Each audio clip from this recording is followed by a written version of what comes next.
Shalom, covenant keepers and children of Israel. You're listening to Awaken to Torah Ministries, where spirit and truth converge.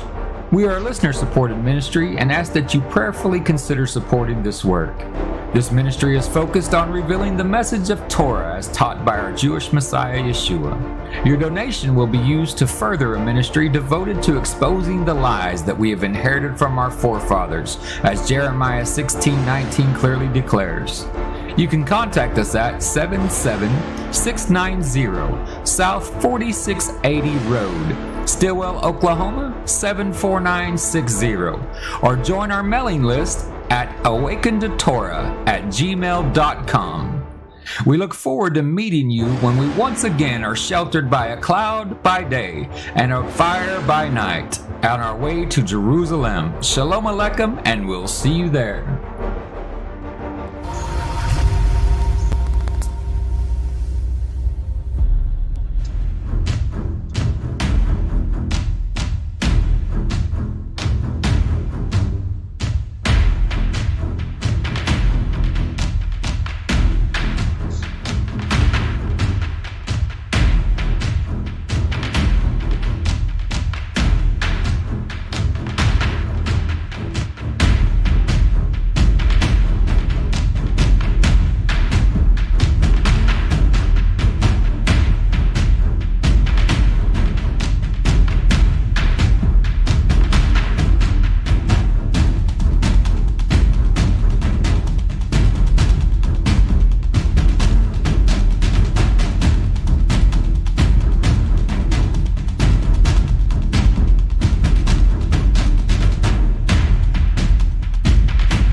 I guess it'd help if I turned my mic on. So, all right. Welcome to the Tents of Israel. I'm your host, James Gillespie. As always, we have Ryan Knoll and Chris Jones in the background with us. So, tonight, pretty good show, I think. I'm trying to pick topics that I think we can get out of here in an hour on. And I don't know if we've been successful once yet, but we're gonna try. So, but you know, it's just like at your house. If you get to talking about a good subject, you know, and everybody's about to leave, well, it'll be another 2 or 3 hours before everybody gets out of the house when they were supposed to leave 2 or 3 hours earlier. So hopefully it turns out that good. But hopefully we're able to roll out of here in an hour or so as well. But first of all, we want to say welcome to the Tents of Israel. Thanks everybody for joining. Thankful for all the response we've been getting lately, and everybody who's been watching, commenting, and emailing, that type of thing. So comment on the videos, give us a like, ring that bell. I don't know how to do all that social media stuff. I just hear other people say that. I don't even know what the bell is. So we'll figure it out one day. So like, comment, and ring the bell. That's what I hear them say. So whatever that means, do all that. So because supposedly it helps us in the algorithm. I'll pull Ryan and Chris on the screen here. Yeah, ringing the bell is making sure you're getting all the notifications, James. Oh, okay. So that's what it means. So if we go live, they get notified that we're going live? Yeah. Okay. So that makes sense now. Where's the bell at, though? I'm looking at it's right beside on my phone. It's the Tents of Israel. It'll show us subscribers, and then it's like a little bell you push on. It says personalized all subscribe. Yeah. Okay, so I'm looking at a screen that doesn't have a bell on it, but it's just my algorithm screen. Well, that's probably. I was going to say it's probably because you're the admin. Oh, okay, that might be it. So yeah. maybe that's why I've never seen a bell. But I hear people say ring the bell all the time. I'm like, okay, what's a bell? Anyways, do all that. Let us hear from you. I mean, we. Not that we don't like to hear the sounds of our own voices, but we would We really don't. But we want to hear from you as well. We're doing this to some sort of ministry to try to get information out there. Speaking of information, Ryan sent me a video today. We've been talking about off and on a little bit. Ryan sent me a video today about the quantum finances went online. Now, when all of that plays out, we don't know. I mean, because it's been kind of secretive since 2020. Was it 2020? I think is when that went online. And well, they say it came online then. Yeah, I don't know. Yeah, we don't know. Well, that's the thing. I mean, I haven't got $1 deposited in my quantum banking account yet, so it may be online, but it ain't online for me yet. So yeah. All I'm praying for is if the stock market crashes and the bank takes your money out of your checking account, that quantum financial system is there mirroring that money, and they know what was there. So that's why I put that out there, so everybody, will have some little bit of hope that all things aren't lost if they do wake up one morning and everything's melting down, that money is mirrored in that other account. Yeah, 100%. I mean, we could talk about FDIC and all that, but I mean, it's just like when you go buy a new set of brake pads. The warranty is only as good as the person standing behind it. So, if they don't want to honor the warranty, that they can make up a reason, So your cash disappears one day. Oh, China did that. I mean, that's if the evil cabal wins, that's probably what'll happen. Oh, China did that. We can't give you that money back. We don't even know how much you had. But if the good guys win, quantum finance takes over, and all your money's still there, plus reparations, because we like Jeremiah 16:19 says, we have been lied to. We have been extorted. We have been sold into slavery and don't even realize it. I promise you, the slaves in Egypt, up until Moses comes back from the mountain, the slaves in Egypt probably had it easier than we do today. I mean, they had their own homes. They made their own food. They had their own crops, their own animals, all that kind of stuff. And Egypt paid them a certain amount of wage to make bricks. Of course, that was their only job, and that's all they could do to earn money, probably, was making bricks. And until Moses came back and made it a little bit harder for them, that they probably had it easier than we do.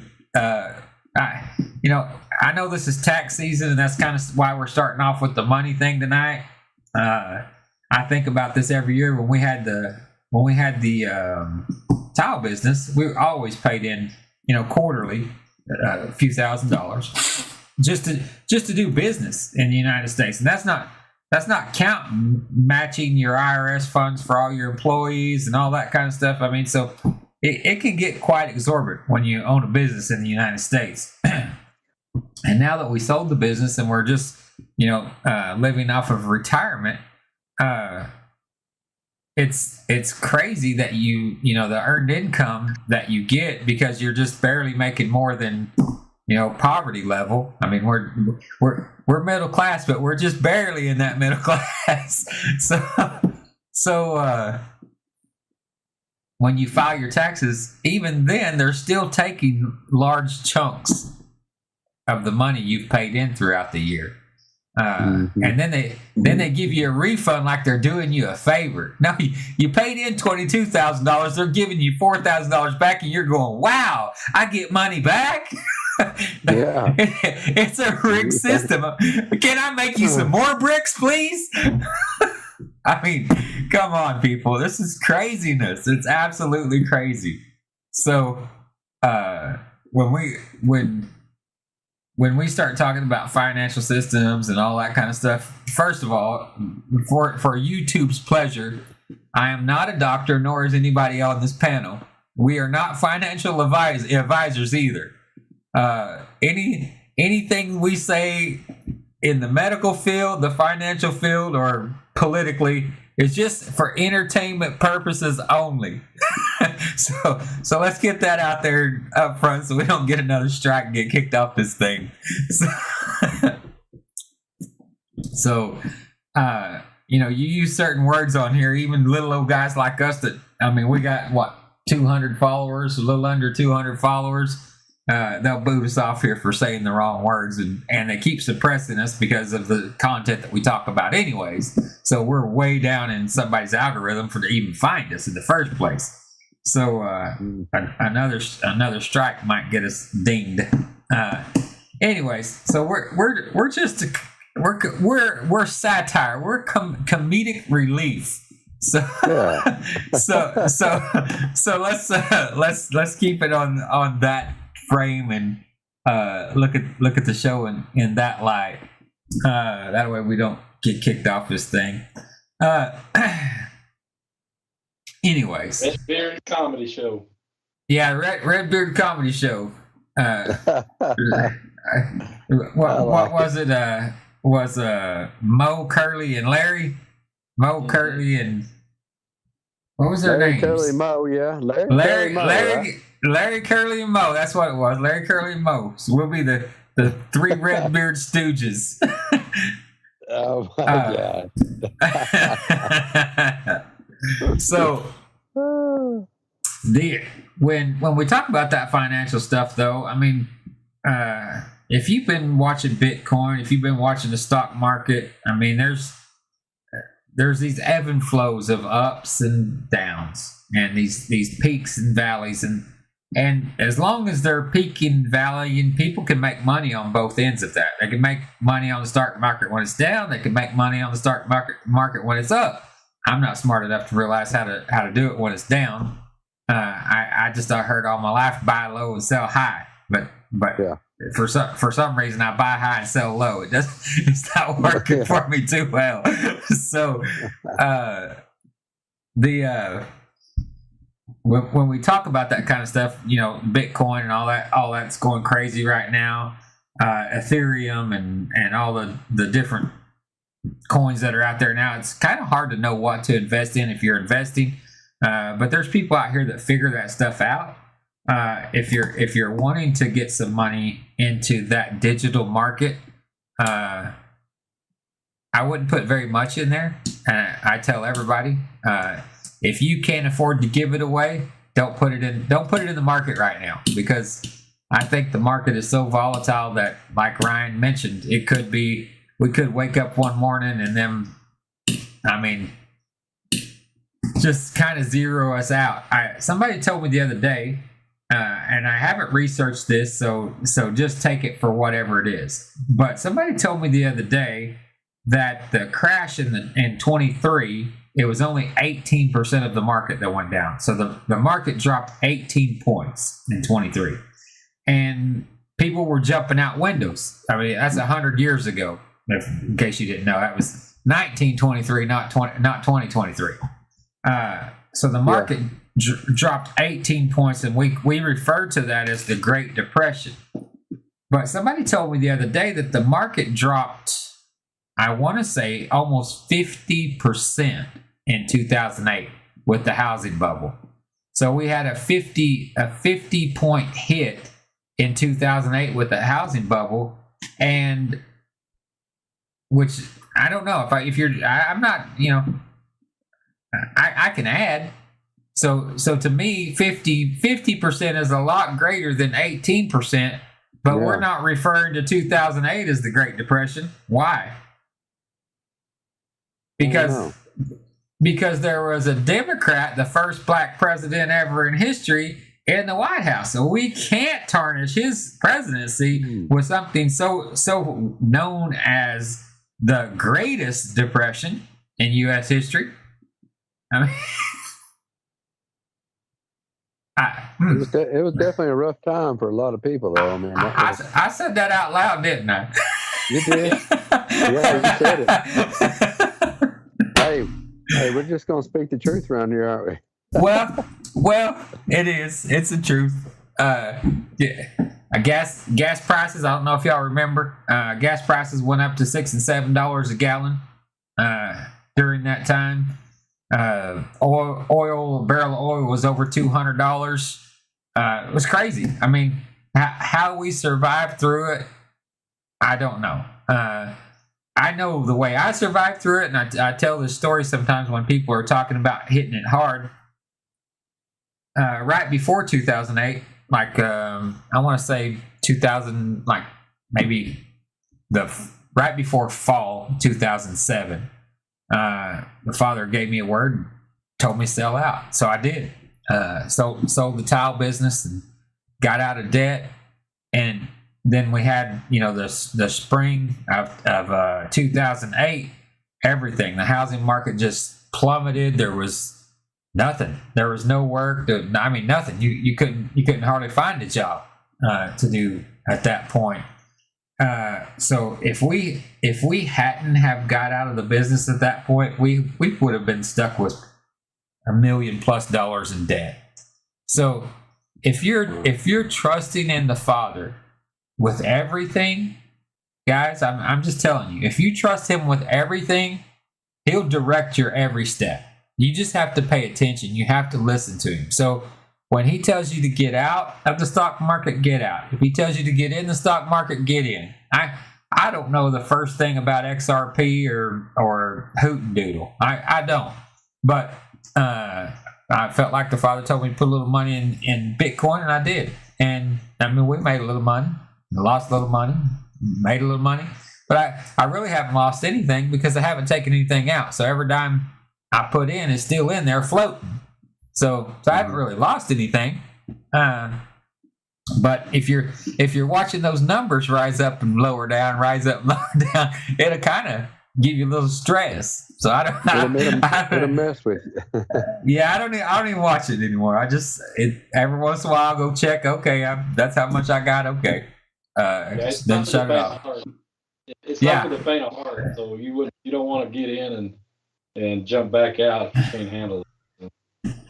No, that's what I say. If you can't afford to lose it, don't put it in there. That's the thing. But on the flip side, to add to what you're saying is, in my opinion, this QFS is going to be run off a blockchain. Right. And so if you have crypto, you're learning the system. It's going to be a new banking system, and we're all going to have to learn it. So, it would be good, because the good thing about crypto, you can buy 5 cents worth of Bitcoin. You don't have to buy a Bitcoin. You can buy, 10 cents, $2 worth.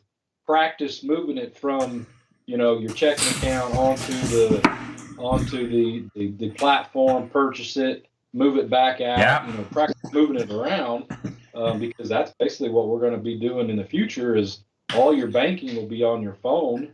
You won't have to use a bank. You can move money from one person to just like you do now. But that's going to be the platform that we're going to be using. So, it's not a bad idea if, everybody kind of get into and get used to it. Don't lose a bunch of money, but practice moving it, Again, I am not a financial advisor, but this is what somebody told me to do, and that's what I did. So you find you a credit card that gives you 1.5, 2.5, 3.5% cash back for everything you buy. Okay.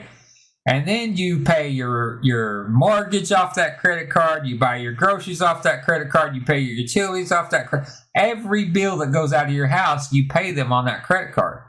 And then when that credit card bill comes in, you pay the credit card cash. So now you've got 1.5% of all your bills back.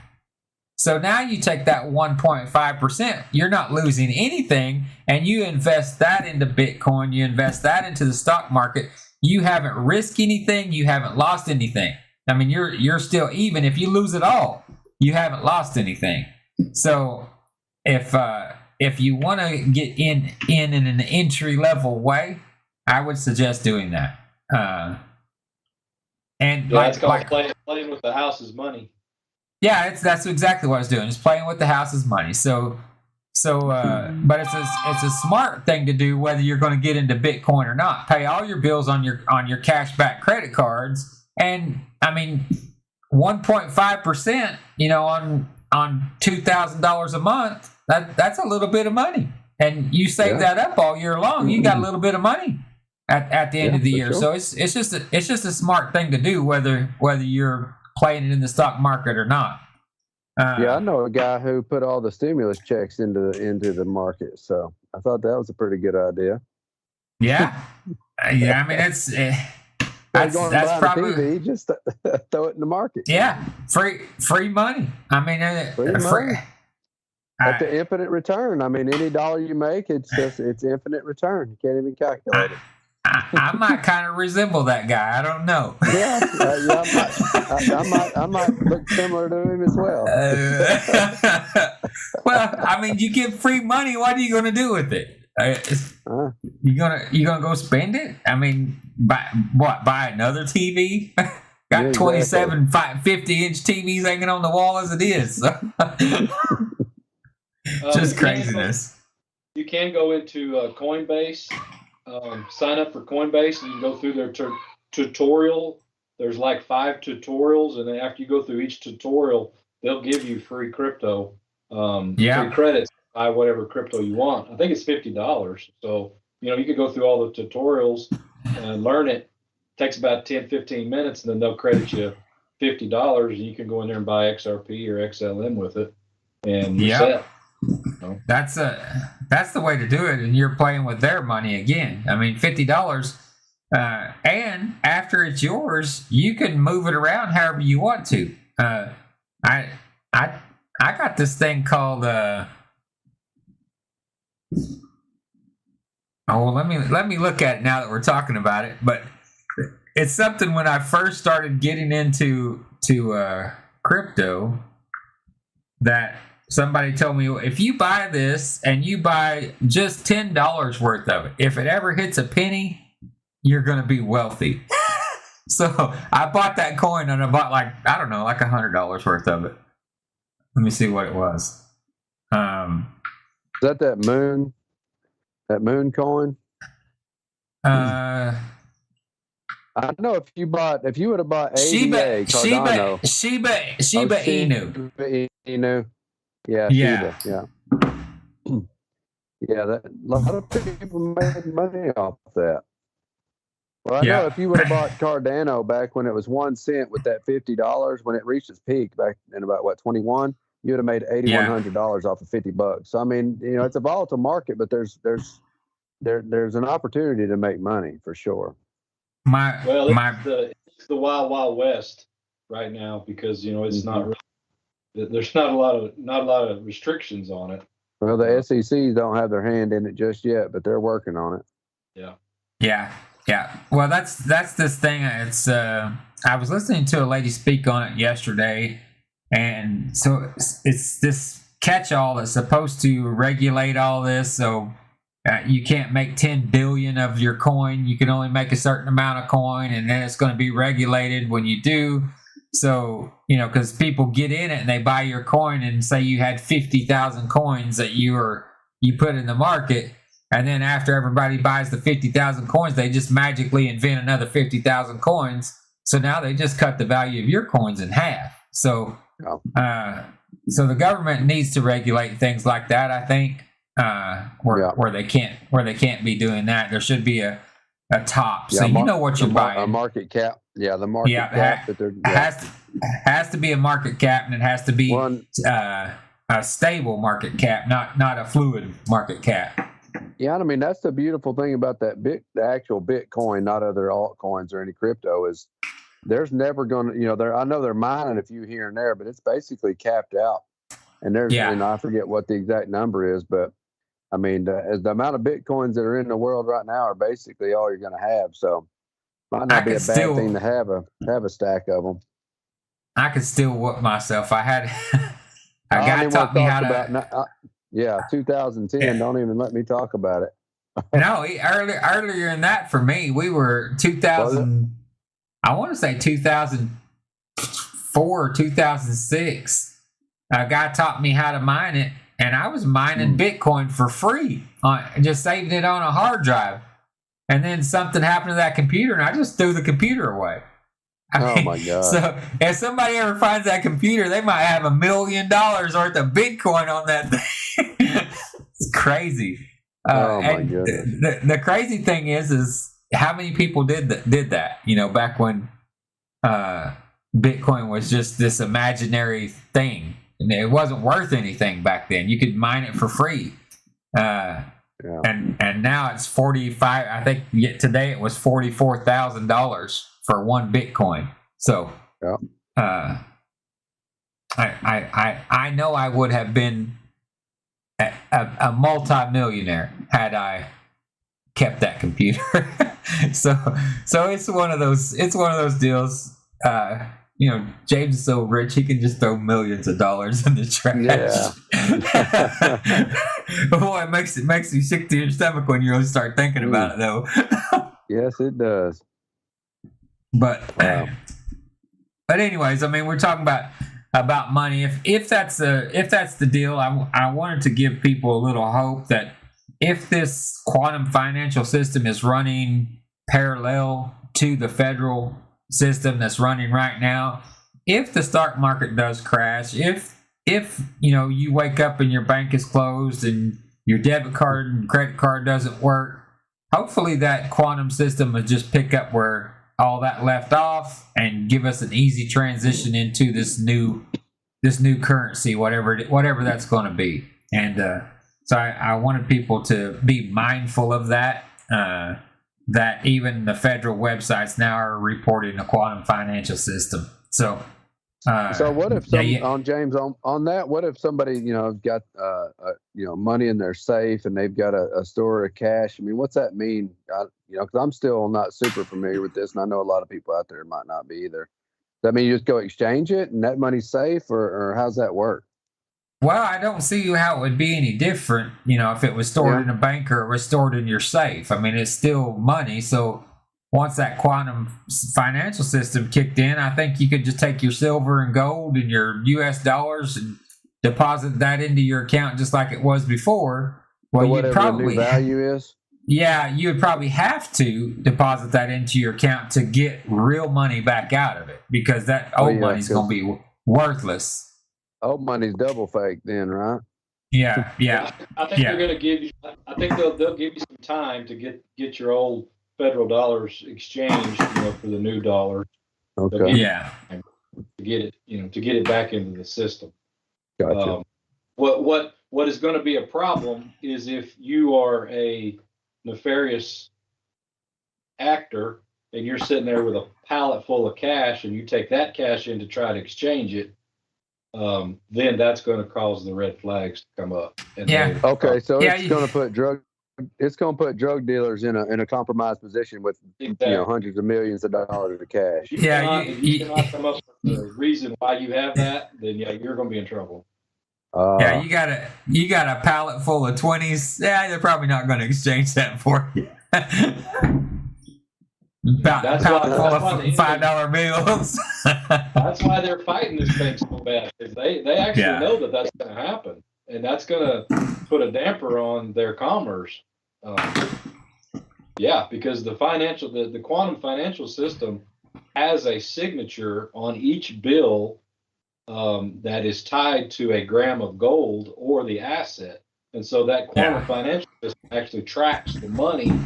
It does track the money, but it tracks it because it's supposedly backed by an asset, and so it has to be tagged and keep track. It has to have a connection. Yeah. But it's decentralized. There's no one person that runs it. You know, it's a quantum computer system. I mean, I'm not smart enough to figure all that out, but there's not one person sitting behind a computer screen monitoring your money.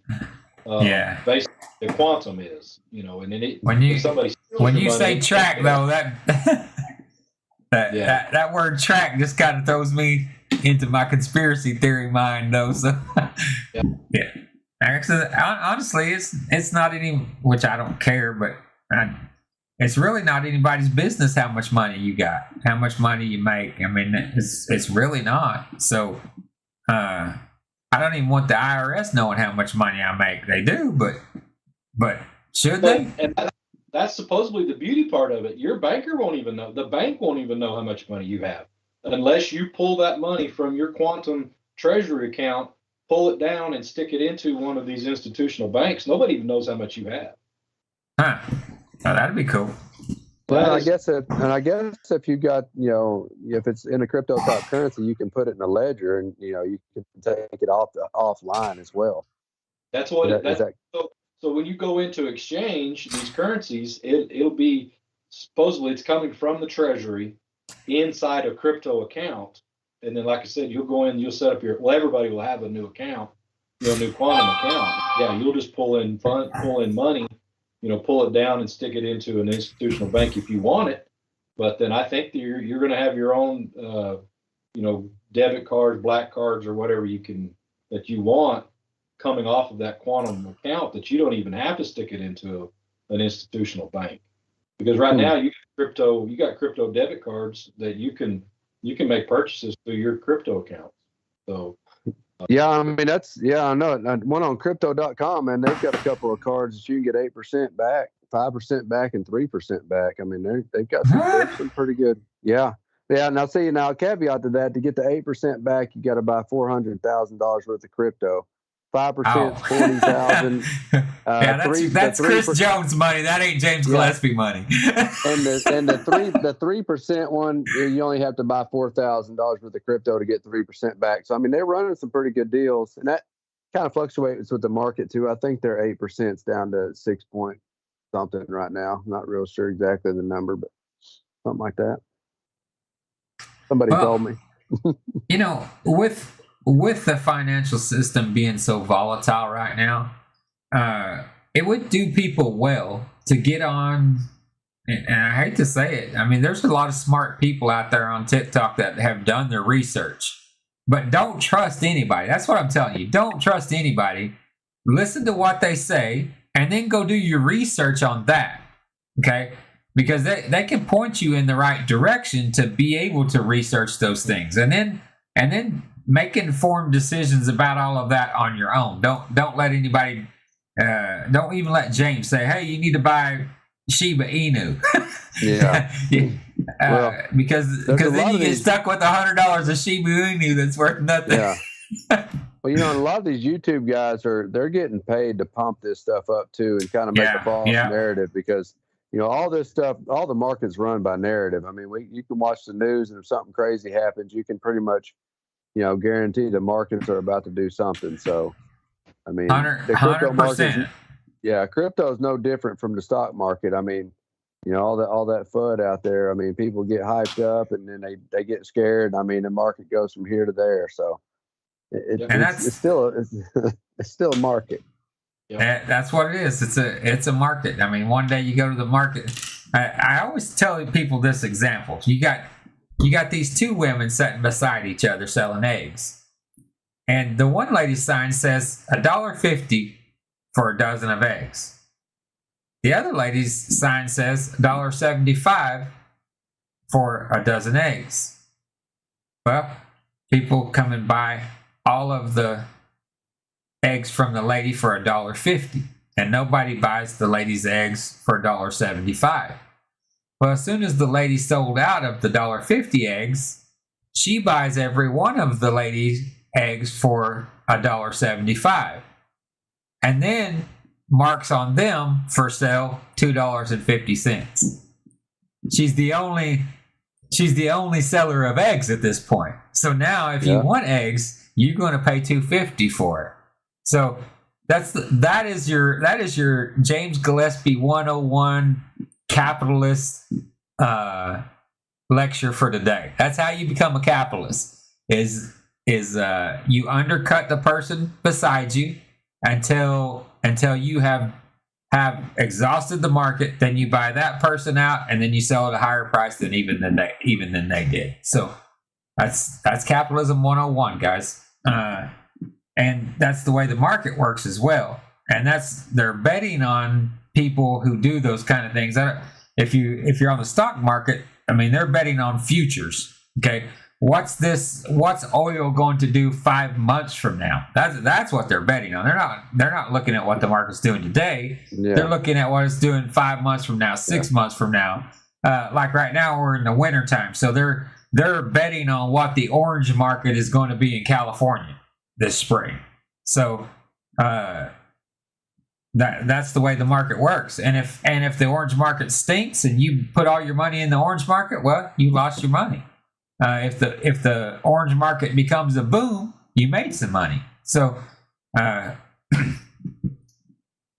the simplest way I can describe it, and I still don't know anything about it. So Yeah. so if you have real money and not play money, and you're trying to find a place to invest that right now, you could always invest it in Awaken to Torah Ministries, but if that's not your first choice, find a financial advisor and have them invest that money for you in a real way. Somebody who has a proven track record of 5 to 15% returns. If you find somebody that can do that for you, that's a good investment firm. I agree. Got to play the long game, right? Everybody wants to get rich overnight, but that those are few and far between stories. Yeah. Well, everybody can't be Shaquille O'Neal. I mean, that's the way that works. My thing is all this stuff is presented to me really early, but I'm too dumb to jump on it when it's early because it doesn't seem like it's feasible. And then it turns into these $1 billion things, and I'm like, if I would have listened, 5 years ago, I'd be a millionaire right now. And I probably got 1 million of those stories. But for whatever reason, because me and Chris was talking about this. He was down here last week, and we were talking about this. Money before its time can do you much more harm than good. So I want you to be wealthy, and I want you to be healthy, and all of that stuff. But I want it to be in God's timing, because if it's not in His timing, it can be destructive to your life. Absolutely. Most people who were jumping out the high-rise buildings in the 1920s were probably still wealthy on their way down, but they had lost enough that it freaked them out, and they just going to end it all. So I don't know. I don't want to get to that place that the love of money destroys our life. We don't want that either. So although we kind of talked about money a little bit tonight, hopefully we didn't do you any disservice. I don't know that we did you any real service either, but hopefully we didn't do you any disservice. But I thought that was worth mentioning. But I'm gonna pop you guys off the screen here for a minute and jump over here to Matthew 24, because I wanted to roll into some of this craziness that's going on in the world with all these weather events and that kind of stuff, and just kind of want to give Scripture as a lay a foundation for it. So I'll be right back with you guys. All right. So Matthew 24, start at verse 3. It says, "The signs of the age," and it says, "And as he sat up on the Mount of Olives, the disciples came unto him privately, saying, Tell us, when shall these things be? And what shall be the sign of thy coming, and the end of the world? And Yeshua answered and said unto them, Take heed that no man deceive you. For many shall come in my name," so they're coming in his name, they're not saying that they are him, they're coming in his name, saying that he is the Christ, that he is the Messiah, but they'll deceive many, and shall deceive many. And ye shall hear of wars and rumors of wars. I think we see that going on right now. See that ye be not troubled, for all these things must come to pass, but the end is not yet. So don't be dismayed when you see wars and rumors of wars. For nation shall rise against nation, and kingdom against kingdom, and there shall be famines and pestilence and earthquakes in diverse places. I want to just stop there for just a second, because you hear these prophecy teachers teach all the time about, well, a generation is 60 years, a generation is 70 years, a generation is 40 years, and they're always putting these timelines on it. But after the flood, God told us what a generation was. What, Chris, we're both in the background, so do you remember how long a generation was after the flood? Oh man, are we going to go with that 120 or are we going to go with 70? Okay. 120 years. Now David said, the God didn't say. Yeah. David said it was allotted unto man 70 years in which to live. But God said that the number of days for a man shall be 120 years. So the Father established what a generation is. So I want to make this point while we're reading about wars and rumors of wars. At no time in human history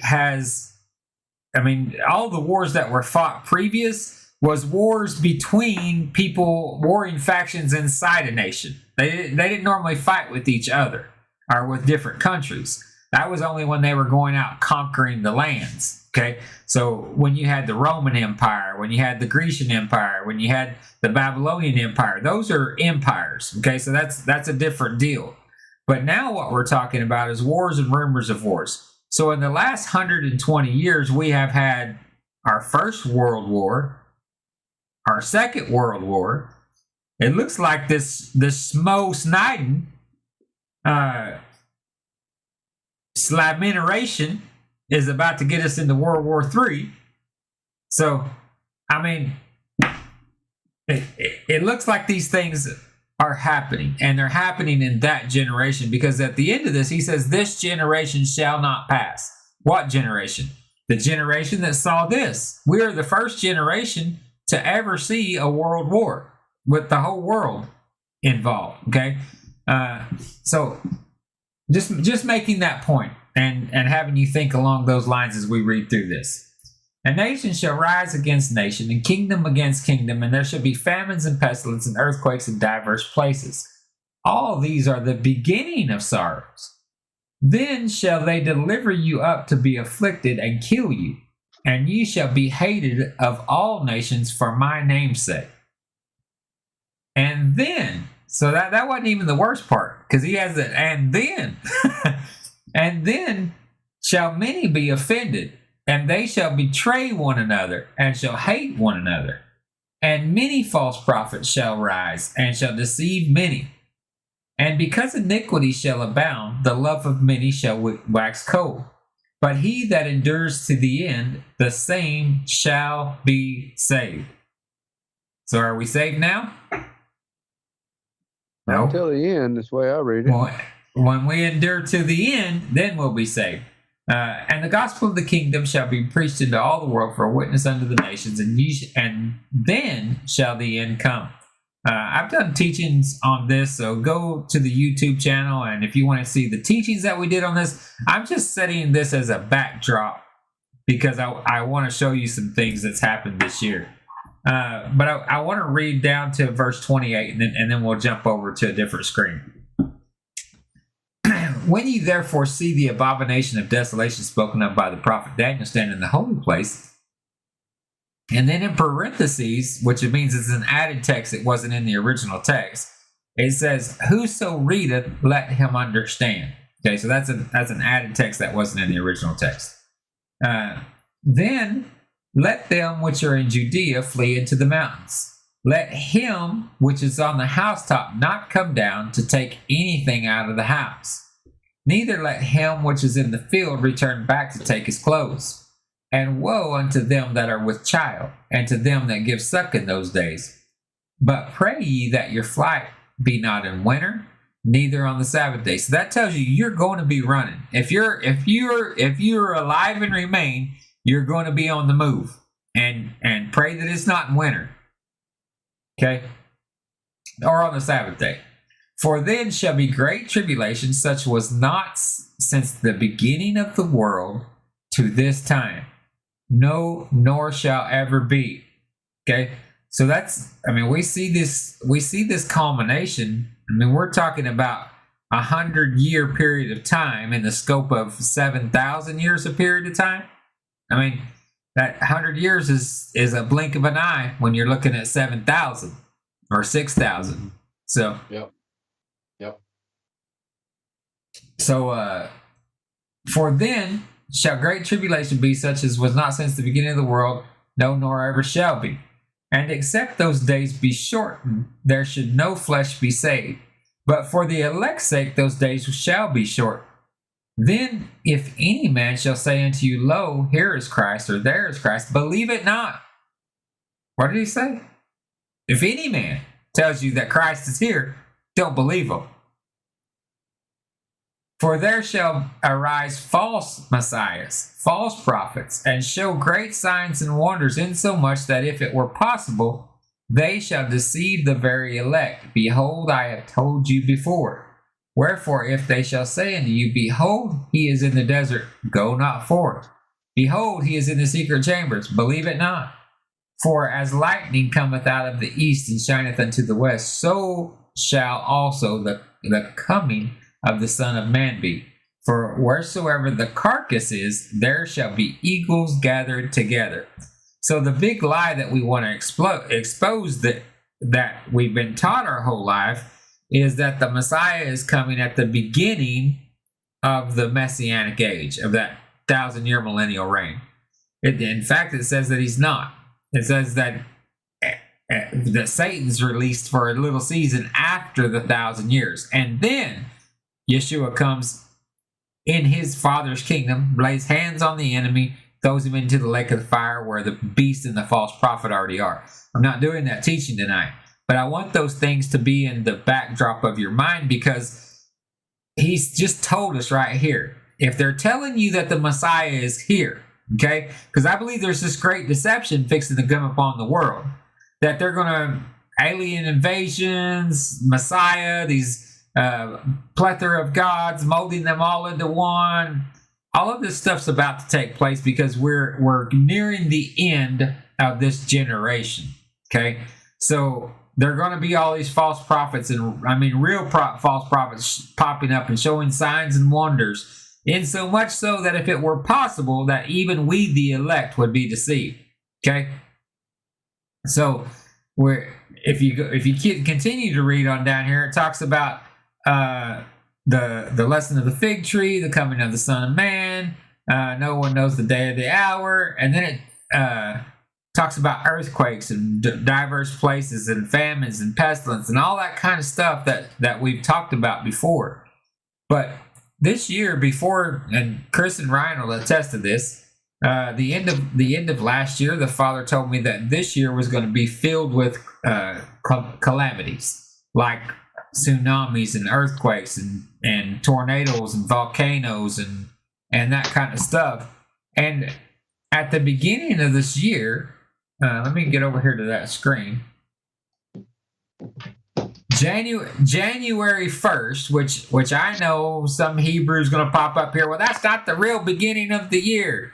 Well, it's the beginning of the Gregorian calendar in a world where we have been led captive. Okay, so right now we're not, although we're trying to be on God's calendar, we're still forced to be on the world's calendar. Okay, so at the beginning of the year, January 1st, we have let's see, I think it was a 7.6 earthquake in Japan. Let's see. Okay, so I'll go down here to the bottom. Here's all the earthquakes. Just this year, NATO Peninsula, Japan earthquake, 7.5. On another one on the 4th in Rancho Palos Verdes, California, we had a 4.1. 1 kilometer west of Lytle Creek, California, 4.2. 94 kilometers southeast of Serengeti, Philippines, 6.7. 44 kilometers southwest of Jurham, Afghanistan, 6.4. 73 kilometers west of Port Alexander, Alaska, 5.9. I mean, I can sit here and read them all to you, but I'm just going to count them. 1, 2, 3, 4, 5, 6, 7, 8, 9, 10, 11, 12, 13, 14, 15, 16, 17, 18, 19, 20. We have had 20 major earthquakes in the first month of January of 2023. That's pretty significant, guys. Yeah, that's a lot. I don't know what the average is per year, but that seems significant. Well, I mean, we have a lot of earthquakes every year, but these are, I mean, all of these are all big ones in 1 month. I mean, I think the smallest one there was a 4.1. Yeah, the smallest one they're registering here is a 4.1. And we have 1.2s and 2.3s every day. But these are significant earthquakes that are near the top of the ground, that are doing damage, that type of thing, being felt by humans. So really significant. But then I want to jump over here to this screen right here. So this says, I just looked it up. It said, according to long-term records, we expect about 16 major earthquakes every year. So yeah, we've had 20 4.1s or better in January. Yeah, that's a bunch. So then we jump over here to, this is a headline: Atmospheric river, California braces for life-threatening rainstorm. So they're saying that there is literally an atmospheric river out in the atmosphere coming over California this weekend that could I heard one news reporter say that one of these atmospheric rivers, if they dropped every bit of rain they had, could drop 100 inches in a weekend. That's a lot of rain. That's a lot of rain. So, but my point to this is, I asked Chris earlier today, and I'll ask Ryan now. Ryan, have you ever heard in your whole life, because we're all about the same age, have you ever heard in your whole life about an atmospheric river?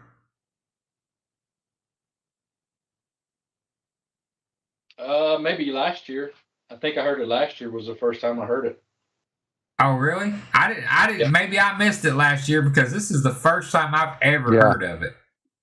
Yeah, I never I heard it one time, but it's new. It's new. Yeah.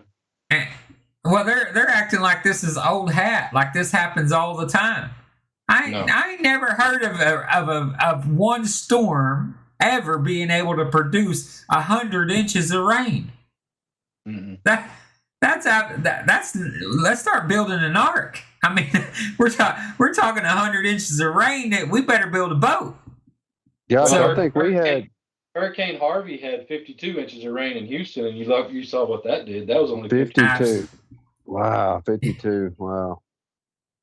Yeah. So, and that's a hurricane that swept in off the coast into there, and of course you had surge and all that as well, filling that in. But imagine 100 inches in a weekend. So they're saying this is supposed to start Sunday, and I've read different reports here that some say, that they're going to get 22 inches, and some even predicting as low as 6 inches.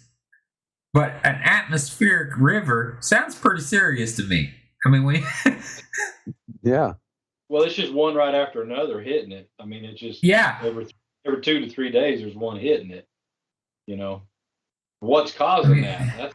That's the phenomenon. What causes that? That's the thing right there.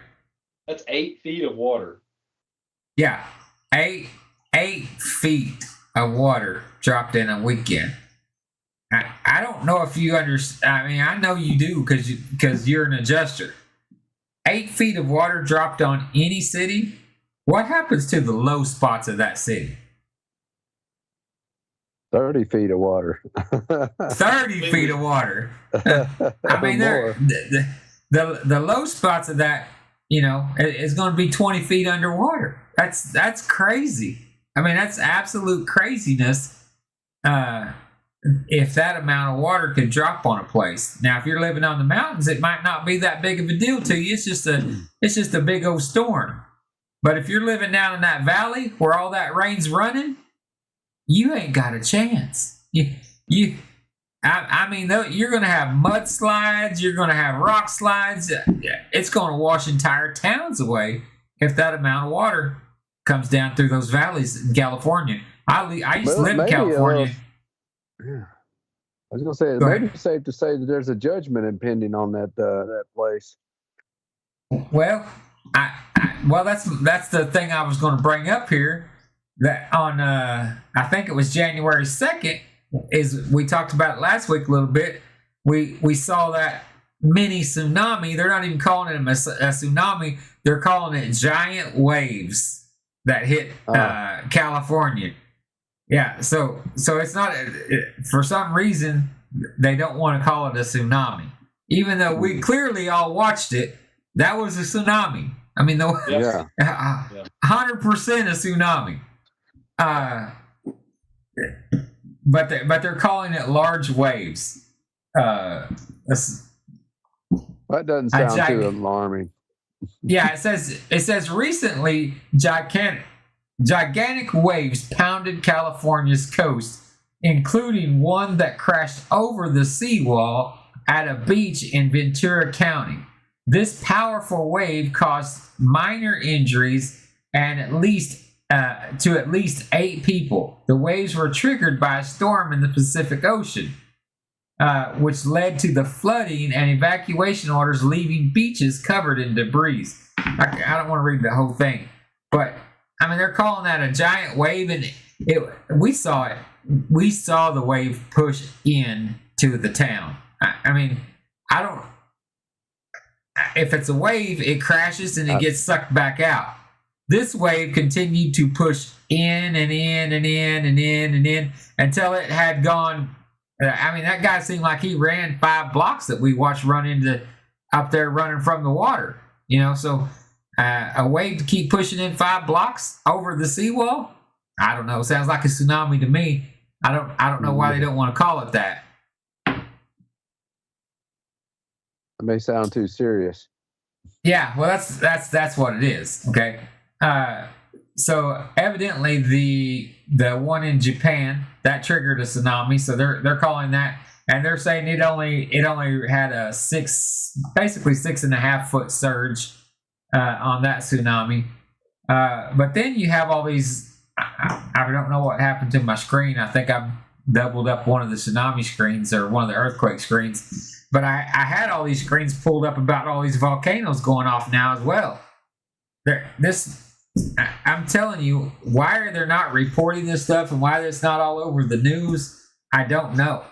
But I was reading today that this one volcano, if it erupts, it's going to blow off half of the island into the ocean. And when that happens, it's going to create not a tsunami, it's going to create what they call a tidal wave that will reach over the Empire State Building by the time it hits the East Coast.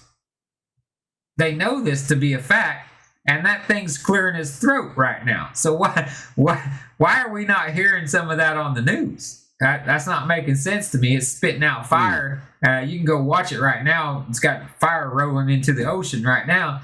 And they say if it fully erupts, that it will split that island in half, and the half that falls into the ocean will create this tidal wave. If these scientists are right. So I think that's something that people probably on the East Coast would like to know.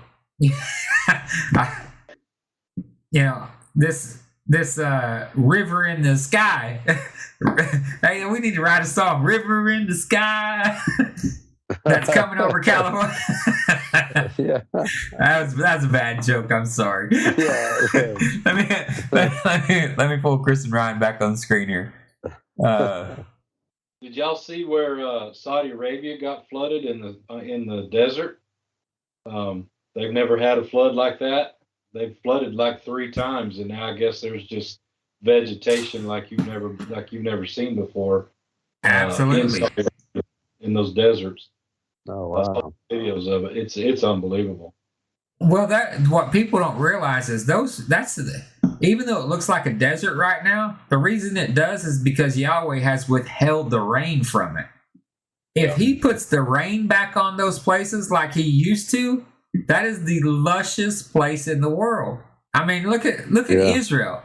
If you go back and you look at Israel when it was given back into the hands of Jewish people, look at those pictures when they first came back into the land. That place was just a stack of rocks and a heap of nothing. And now here, 70 years later, it's one of the most fertile lands in the world. I mean, it is absolutely amazing, the transformation in that place in 70 years. So just think about if Yahweh starts blessing that area again. The way I read it in the Bible, the Nile, that river along the Nile, was probably the most beautiful place in the world. I mean, agriculture, ships, city after city after city, food of any kind you wanted. You just travel the Nile, live by the Nile somewhere, and you're good. But now it's just a desert wasteland. Yeah, that's what Yahweh does. If you want His judgment, continue to go against Him, and He'll cause it to not rain upon your land. It's like we were talking last week when He said, "I am the one that brings the rain that produces the seed." What He said there is, you don't even have seed. You can't even begin to produce anything for yourself if I don't give you the rain.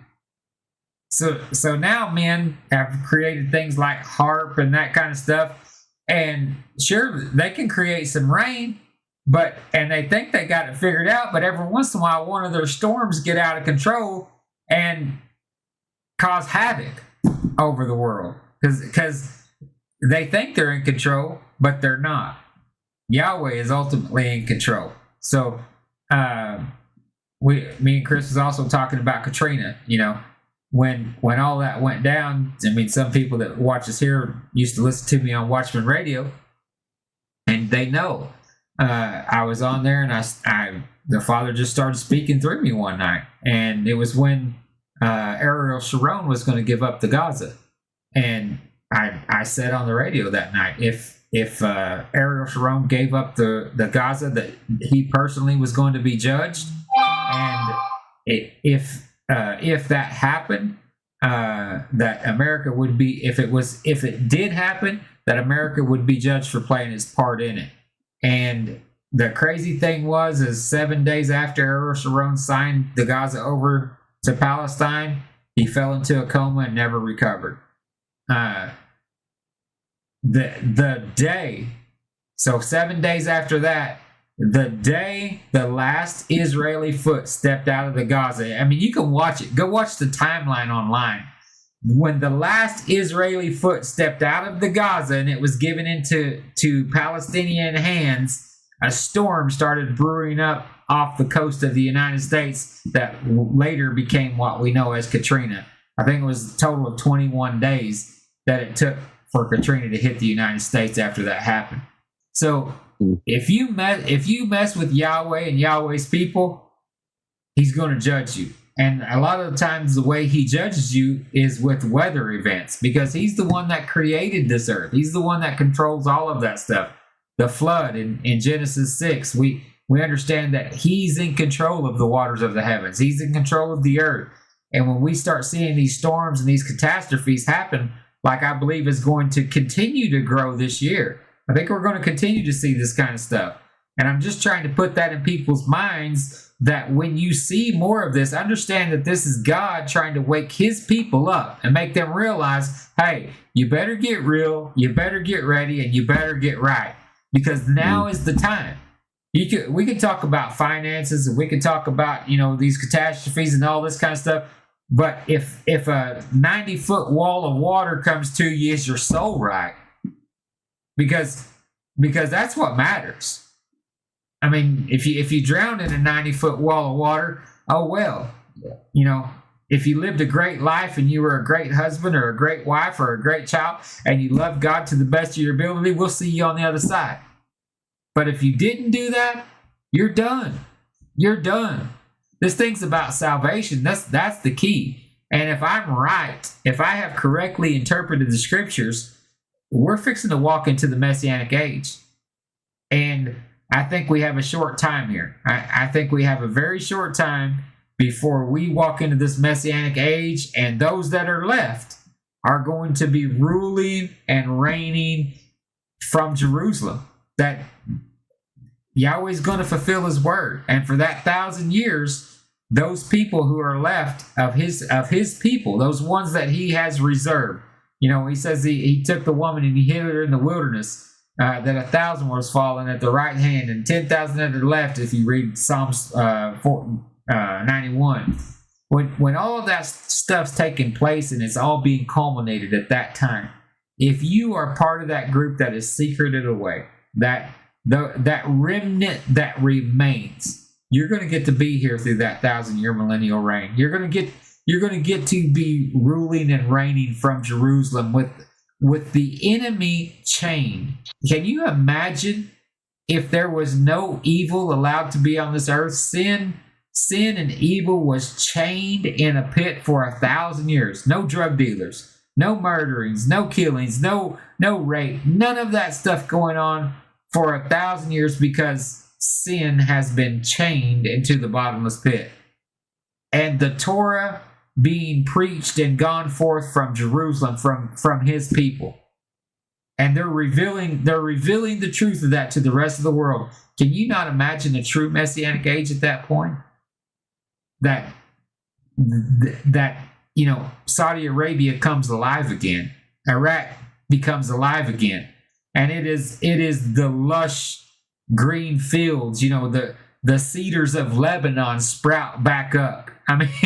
Those are supposedly, you can't even find a root of a cedar in Lebanon anymore, but supposedly in the Bible there was these huge cedars in Lebanon, and they were the most sought after trees in the world. So all of that stuff coming back during that time, and the Spirit of God going forth from Jerusalem, it's going to be an amazing time. But if you don't prepare right now, if you don't prepare for that right now, you might be taken away by a river in the sky. you might be taken away by an earthquake. That's got to be a song, "River in the Sky." It really does. Every time I say it, I can hear a tune playing in my mind. But I'm so stupid sometimes. So if that's the case, just get real, get ready, and get right. I see that somebody said Colorado. Anyone? Sounds good to me. Wherever the Father leads, that's where I want to go. I think that whole Colorado thing, let's meet at the Grand Canyon. Yeah, that sounds better. That's my ideal. Let's meet at the Grand Canyon and then we'll go to Colorado. Let's meet the Grand Canyon first. I like that idea. That way we're a little bit more prepared for Colorado. Those sinners are still storing up our treasures. That's for sure. So it's going to be about time we get it back.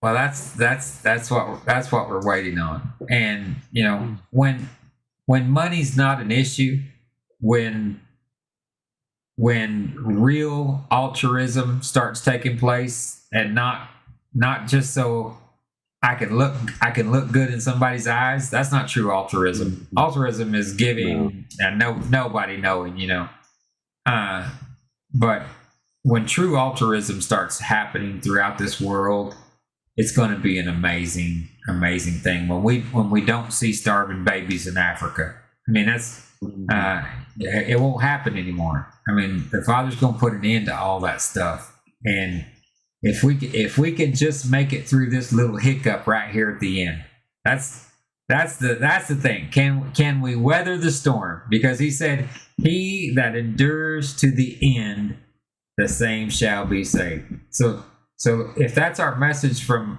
Tents of Israel tonight, it should be, let's endure.